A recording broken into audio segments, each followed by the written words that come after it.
Okay, so recently I've been getting a few comments here and there about how I should take a look at the Disney Plus original Once Upon a Studio and give my thoughts on it. And honestly, this one had completely and utterly slipped under the radar for me. I hadn't heard that they'd made anything like this.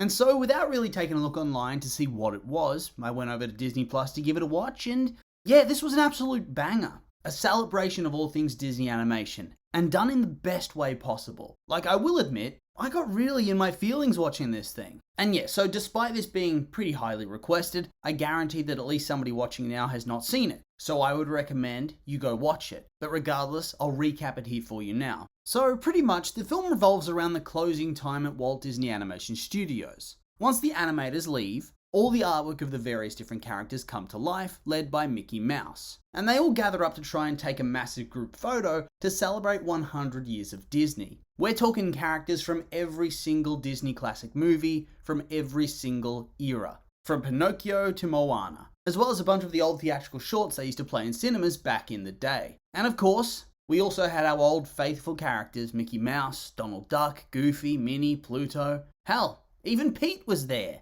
And really, for what was a 7-minute special little video to celebrate Disney, it was packed full of awesomeness. Seriously, I can't think of much I'd say I disliked. Although, perhaps the fact that of the 14-minute runtime of this thing, 7 minutes of it was credits, and I mean 7 minutes of a 14-minute runtime, half of it's credits. And I mean, this has always been a lingering problem with Disney Plus, hasn't it? I remember many times sitting down to watch Mandalorian or something like that, and I'm just sitting there, a 50-minute episode, hell yeah! And then you get to the 38-minute mark. Episode's gotten hot. Lasers are flying. People are dying. Everything's hype. And then suddenly it ends. And you're like, what? What? There's still 12 minutes. And then you check, and it's 12 minutes of credits. And here we have that exact same thing happening. I appreciate that it takes a lot of people a lot of time to make this stuff. But yikes, half the runtime is credits? That ain't right. But yeah, beyond that, there was just so much to love. And I'll just walk you through everything that I found particularly amazing. Okay, for starters, I think anybody could be forgiven for thinking this was just going to be a big billboard for Disney to show how great and amazing they are as a company, to show off all their classic characters and how influential they've been to pop culture in general. I too had that lingering in the back of my mind when I started up. But then I noticed something. They weren't hiding anything. They even had characters from their objectively bad films, characters in films that were badly received or bombed at the box office, characters they usually pretend never existed,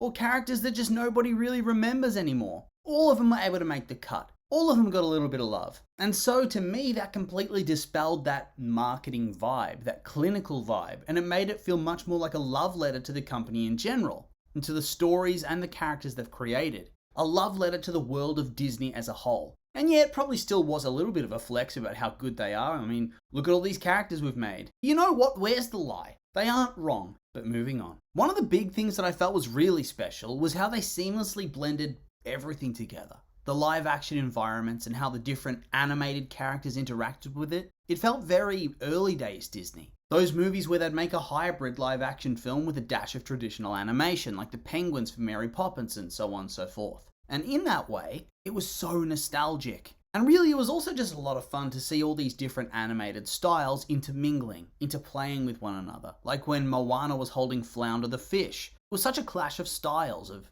eras, really. But one that worked really well and kind of reminded me a bit of Chip and Dale Rescue Rangers in how all those different styles were able to coexist in one feature film. And it really helped to develop that magical vibe that they were going for. On top of that, the humor was actually good. For some of these sorts of things, oftentimes the humor is deeply cringe. But I don't know, this was genuinely funny at so many points. Like the little Dalmatian puppies getting frightened by the demon from Fantasia, Chernabog. And then there's stuff like Car trying to eat one of the other characters and getting beaten up by Rapunzel in her frying pan, Wreck-It Ralph wiping out trying to exit the studio, and yeah, nothing for me beats Goofy climbing the ladder, doing the screaming fall, the iconic Goofy scream, and just wiping out on the concrete. I have always loved Goofy. If any old school Disney character needs a mainstream comeback, it's my boy, Goofy. Goofy movie is top tier, and I'll fight anybody who says otherwise. Well, maybe I won't fight them, but I'll leave a very strongly worded comment. That'll show them. But yeah, beyond even that, did anybody else get an extra special dose of the feels watching this? actually emotional. I really loved how they spliced together a lot of the original voices for the classic characters, like Peter Pan. They clearly took lines that he'd recorded for the film and reorganized them to fit the story that they were telling. And for me, it was very touching, especially how his real life story ended. And so it looks like they wanted to preserve that legacy, that performance. They decided that these particular voice actors were so iconic that they deserved the spotlight, that their voice should be celebrated in that way. And man, when Jiminy Cricket starts singing, oh, that hits me right in the feels. Like, I feel that film, that song, it's the most quintessentially Disney thing ever made, right? That's why it's the theme song. And so I was both happy and sad. And then that shot with Mickey looking up at Walt Disney's picture saying thank you. Oh, why am I crying watching Mickey Mouse? Disney, why are you doing this? Why are you doing this to me right now?